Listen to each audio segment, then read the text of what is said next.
J'ai apprécié l'opportunité de rencontrer le président Tshisekedi aujourd'hui. Nous avons abordé plusieurs sujets, notamment le développement des relations commerciales entre les États-Unis et la RDC. Vous avez entendu parler d'un accord sur les minéraux. Nous avons pris connaissance de la proposition de la RDC et je suis heureux d'annoncer que le président et moi avons convenu d'une voie à suivre pour son élaboration. Je me réjouis de collaborer avec le président et son équipe pour établir une relation plus profonde qui profite le peuple congolais et le peuple américain. Stimuler les investissements du secteur privé américain en RDC, notamment dans le secteur minier, est un objectif commun qui contribue à la prospérité de nos deux pays. Bien sûr, nous avons besoin d'un environnement plus propice aux affaires pour atteindre cet objectif. Soyez assurés que les entreprises américaines opèrent en toute transparence et stimuleront les économies locales. Il s'agit d'investissements de plusieurs milliards de dollars. Il s'agit d'emplois de dizaines de milliers de personnes. Il s'agit de transfert de connaissances. Il s'agit d'investissements dans l'infrastructure du pays. Mais il ne peut y avoir de prospérité économique sans sécurité. Donc, nous avons également discuté du conflit de l'Est de la RDC. Les États-Unis restent déterminés à soutenir la fin du conflit dont l'Est et nous discutons des prochaines étapes avec nos partenaires congolais. Nous souhaitons une paix durable qui affirme l'intégrité territoriale de la RDC et la souveraineté de la RDC et jette les bases d'une économie régionale florissante. Cette relation présente un grand potentiel et nous apprécions l'occasion de discuter de la voie à suivre avec nos homologues ici à Kinshasa.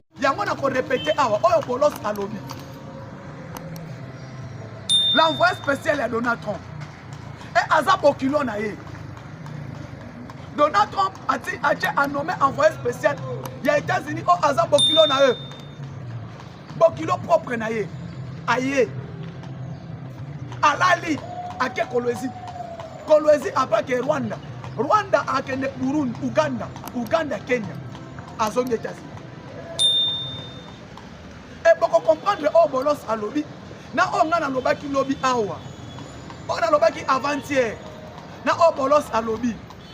Je vous ai dit qu'il y a un deal qui se prépare entre les États-Unis et la RDC.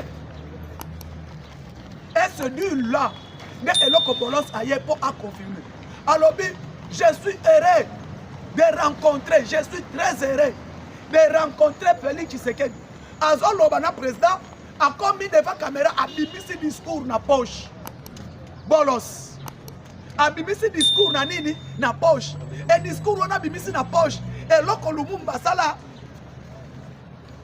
Aye, Basololi, Basololi na président pendant 2h30. 2h du temps et 30 minutes. Et nani a continué à rencontrer Herbazo Solo là. Fati ayena nani. Bolos ayena directeur à sécurité à Maison Blanche. Directeur à sécurité à Maison Blanche. Bayena ye. Bayena Lissoussou non. Secrétaire d'État aux États-Unis.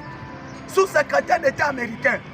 Ayen nani numéro 1 chef des entreprises aux États-Unis. Bayena awa. Et Bolos a Sololi Fati bapesa ni mbote bazosimba ni maboko pendant au moins 2 minutes baaningisa na ka loboko abi mutu to lukaka yeyo Josué yeyo c'est les États-Unis pendant Fati ba solo na Bolos kuna ba M23 bazo pakata mangu na nanga na walikali sana bon comprendre aw. Alors il faut assainir l'environnement assainir l'environnement et nini de lutter contre la corruption. Dans mon chef de l'État actuel Liboso, Gilles Alingé témoin dans ma tête. D'assainir l'environnement, de lutter contre la corruption parce que les Américains, baya kambala moko baye et loko longola bango qui bisa bango eza corruption. Eza corruption. Et puis ça ce qu'on fait dans ça nini, il faut alors assainir notre environnement, d'assainir, de lutter contre la corruption. Corruption est là. Yami Balé, il a parlé sur l'accord. Vous avez entendu parler de l'accord. Ah, Nzambe nangai. Place Nazala qui n'a pas na TV. Moutazala Babango Aza Congolais. C'est qui? C'est l'envoyé spécial, conseiller principal de Donald Trump. O Aza Bokilo Naye, Abala Mwana ya Donald Trump. Aïe, comme on est bolos. Bon, de côté là. Bon, bête na Google, bon, là, dans le discours, il y a bolos. Na Tshisekedi, yo moko komi on est là, à l'obénin. Et les gens ne comprennent pas. Parce que moi, Moustapha Mafouta, j'ai eu le temps de parler de M. Bolos. Je vous ai dit que Tshisekedi va recevoir un conseiller principal ici. Un article lettre, article invitation. Tshisekedi est très attendu dans la Maison Blanche. Il est très attendu dans la Maison Blanche. Yami Balé place de ses pays. Alors on ne peut pas travailler sans la paix. Talabina bomona. Bomona kama kambanga ke kaboye. Bomona okazo ke kaboye ndunda. Ndunda moko balambi bacheli binonda kala na pundu bolé. Lia ndunda na pundu. Neki lelo. Balambela nga ndunda na mbinzo. Ndunda na mbinzo na fufu na makaya. Pourquoi? Parce que Tshisekedi a ses pays arrivé à Bolos. Parce que Bolos sera bête qui libanda mbeletoleli. Alors, les millions des entreprises américaines, secteur privé, qui vont venir investir ici. Nous voulons d'abord assainir l'environnement. Quelles sont ces entreprises? Ah, tu es là. Tu sais que les personnes sont mises à la tête. Tu sais que les Amérique. Les États-Unis, les une entreprise privée, il y a l'État. Tant qu'il y a une compagnie, il y a l'État américain. Moko, à part poste, na Pentagone. Tangana ngai Amérique des États-Unis d'Amérique. Gouvernement américain dans la cana compagnie mi balé. Poste na FBI la sécurité. Et si ni en ce moment dans les États-Unis, les entreprises privées sont des juifs. Awawa a créé té. Yama moni Tshisekedi à lobby boy. Il ont ça les États-Unis. Il faut ramener les entreprises américaines ici. Qu'ils viennent investir ici et de gérer ces minéraux. Ndeko na ngai Daniel Bisinga na tango wa président la Nilobi Daniel Safu. Alors Tshisekedi a teki mboka papa américain. Ah, yale kona le bagi ngwana. Mieux vaut appeler ça papa américain pe par Rwanda. Boko yo kama kambo wa. Stéphane Mukumadi a rejoindre M23, ndeko Shakwa, papa le kinae a rejoindre M23. Stéphane Mukumadi, gouverneur ya Lualaba, ya nini ya Sankuru, a rejoindre Nanga alobinini. Oh non, eza minoritaire abatu mutu bazo travailler. Oh, ndeko na ngai. Minoritaire abatu bazo travailler. Minoritaire abatu ngweza banani. Oh, eza ka tribi moko mutu bazo travailler. Hey! Mama na ngai nzamba lola. Loba na mama Jeanne bamisu bazangi kindokité. Hein? Loba na pasteur Cherimba là où il est que je salue. Bamisu bazangi kindokité. Stéphane Mukumadi alobi minoritaire, il y a tribu mutueso travailler. Moi je me pose cette question. Quels sont ces minoritaires des tribus qui travaillent? Donc alors le tribalisme, papa de Kachako. Hein? Babi chaîne à chaque télévision. Stéphane Mukumadi, papa de Kinaba. Mais comme on a papa de Kinaba Stéphane, et tu as été pour Yazam Congo. Stéphane Mukumadi Yazam Mutukunda Sankuru. N'est pas la mère Mende. A rejoindre M23 bande kwa mende bo rejoindre M23 na papa na ngai na kulutu na ngai ah bo rejoindre M23 et là na kokoye bisabino Mukumadi parle d'un minoritaire des tribus qui travaillent. Il y a que les minoritaires qui travaillent. Donc pour Stéphane Mukumadi tu vas travailler dans le pouvoir Tshisekedi sont des balouba. Gloria yo chômeur. Moi qui vous parle chômeur, mais évitez balou bango to sela wa.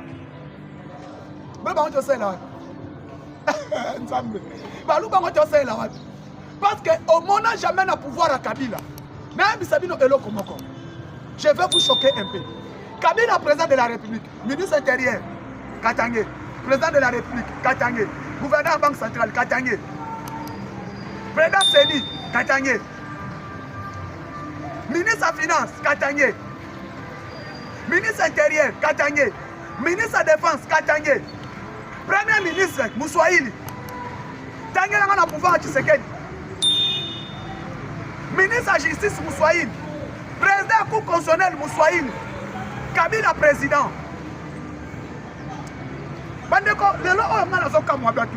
Qu'il me parle qu'un minoritaire qui travaille.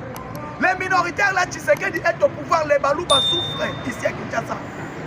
Les Balouba souffrent au Kasaï. Ça quasiment c'est $60 au Kasaï. Qu'est-ce que vous dire? Et là, besoin de me que non. Tshisekedi, pouvoir Tshisekedi, il n'y a que les Balouba qui se retrouvent. Il n'y a que les Balouba qui se retrouvent. Pouvoir Tshisekedi, Oyo, Batubazo Kangama, Balouba, Batubazo souffrir, Balouba. Pour vous dire que non, Tshisekedi n'est pas président d'un tribu qu'on appelle les Balouba. Tshisekedi n'est pas président d'un ethnie. Et les lobes de Konangaïba Congolais, ce n'est pas les Balouba qui travaillent. Parce que Nayebi Sibino Tshisekedi est président de la République. Le VPM intérieur est de l'Est. Il est du Nord Kivu, Jacquemin Chabani. Le VPM en transport, Jean-Pierre Bemba Gombo, est de l'Équateur. Le VPM, il y a fonction publique, l'IAOU, est de l'Équateur. Le président du Sénat est du Katanga. Le premier ministre est du Congo central. Le chef d'état-major général est du Katanga. Pardon, de l'Est. Gilles Banza Mouilane est de l'Est. Ce qu'on a besoin de Bissanga, Madame la ministre des Affaires étrangères et diaspora.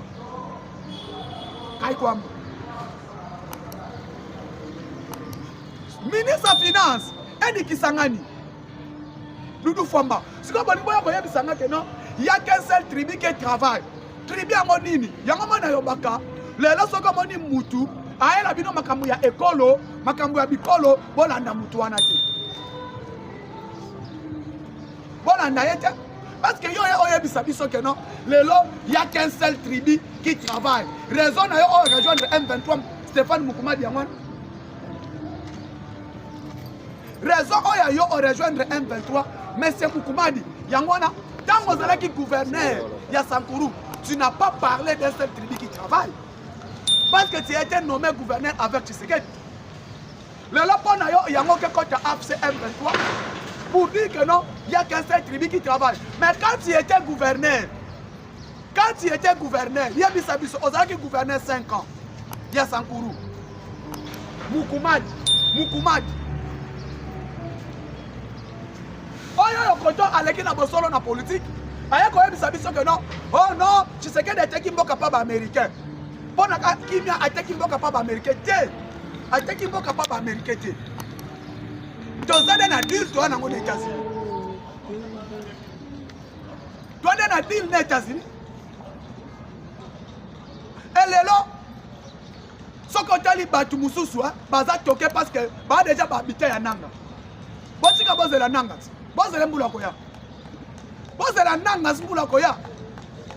Bon, Nanga, il y a un autre qui m'a fait est. Na M23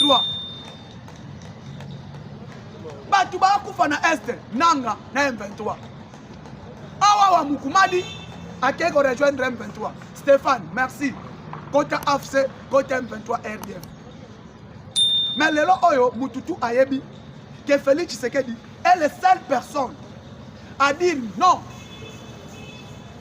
na guerre autosanamo. Pourquoi? Parce qu'il veut l'intérêt du peuple. L'intérêt du peuple. Balance aïe. Alors, Bélibiso, que les États-Unis, je suis très heureux de rencontrer Félix Tshisekedi. Deuxièmement, je suis satisfait de cet accord que vous avez entendu. avant, je suis très satisfait de cet accord. Yami Alobi, vous avez entendu de l'accord entre la République démocratique du Congo et les États-Unis d'Amérique. Mais il n'y aura pas moyen de travailler sans la paix. Donc, nous avons parlé des sujets pendant 2h30 minutes avec le président Tshisekedi. Et je suis très heureux concernant la situation sécuritaire, deuxièmement, la situation économique. Et sur la situation économique, nous avons parlé des entreprises américaines qui vont venir ici au Congo. Des milliards de dollars américains qu'on a amassés par la République démocratique du Congo. Place à lobby. Merci. Le président américain m'a mandaté. Je suis la bouche de Donald Trump. Il y a un peu de battu. Tu as travaillé à Corwana. L'île est bandaki. La deal est bandaki depuis l'époque de Biden. Que battu na biso bazaka na États-Unis va travailler déjà dit. Donc une élection Aris Kamara. Tozo Sambela Kamara akatana. Aris Kamara katana. Aris ekaka Aris Kamara katani. Trump a côté. Trump a bandit qu'on sur le dossier à Ukraine. Même si Donald Trump papa zola lozola là. Soit pour yango munduki yango. Alors quoi? L'armée est là. L'armée est là na anglais balobakani. Your arm. Your arm is Tshisekedi. Alors bien moi, my arm is Tshisekedi. Atali arme zawana. Ta Tshisekedi abise nini? Tala document oyo.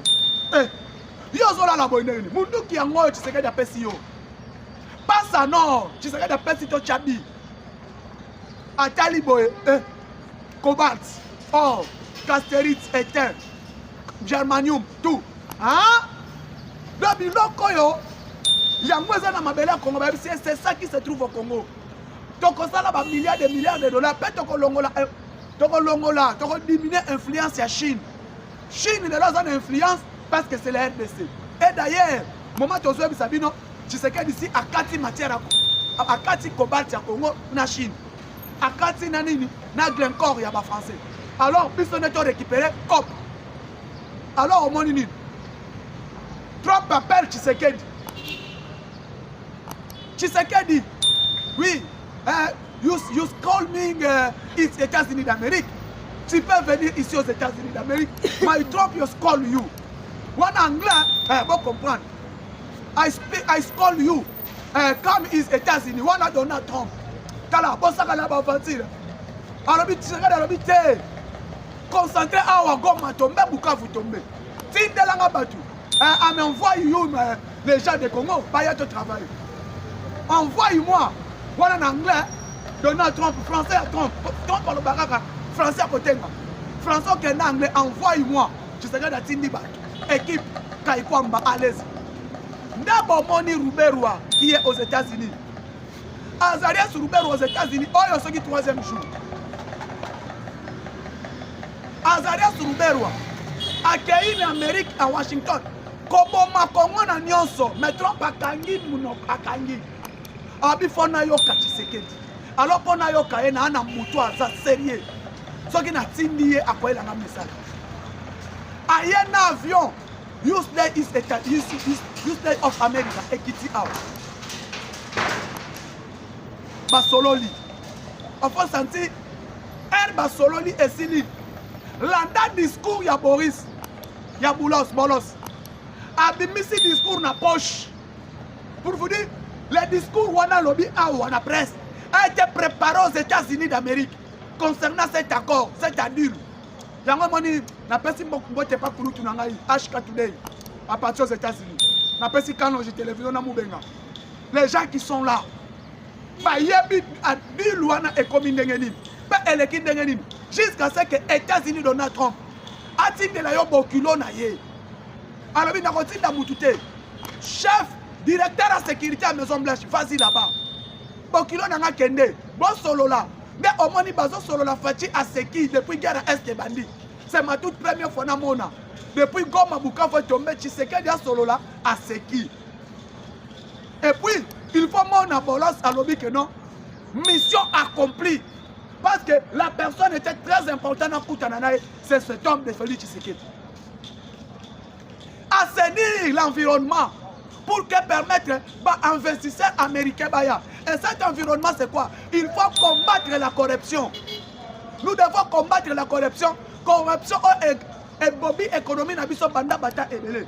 Nous devons combattre cette corruption. Raison pour laquelle le président a mis en place l'inspectorat général de la finance dirigé par l'homme du moment, l'homme crédible Gilles Alignette, le révérend pasteur, l'homme qui prêche la lutte contre la corruption, l'homme qui prêche le détournement. Non au détournement, il s'appelle Gilles Alignette. À chaque place, on n'a pas battu les révérends. Les pasteurs, il y a la lutte contre la corruption. Nous devons combattre Yango. Abandi Yango na Kinshasa, à quel là-bas. Il prêche que la lutte contre la corruption. Cet homme, Gilles Alignette. Au moment à quel là-bas, pourquoi? Amérique a dit qu'il y a déjà la bonne volonté. Nous avons déjà Moussala à IGF parce que nous avons eu les rapports de l'FMI et la Banque mondiale. Tout le monde a des dépassements budgétaires et aussi là, tout le monde a des détournements et aussi quitté. Tout le monde a des dénonciations et allées. Grâce à quoi? Grâce à cet homme de l'inspecteur général, chef de service Gilles Alignette, avec les patrouilles financières, lutte contre la corruption. Tout le monde était Moussala et aussi des malades moumingi. Moi, je mobile on doit le soutenir. Dès au moment le ministre de la Finance, le ministre de la Finance qu'on appelle le Doudou Fouamba, le Pakebo, tout le monde il est allé expliquer niveau depuis Azam ministre, directeur général, DG a commis DG à Mati ministre de la Finance. Et depuis qu'il est à la tête du ministère de la Finance, Moussala Doudou Fouamba a expliqué comment devait étudier à l'IPEN. Matinée communicationnelle avec les étudiants de l'IPEN.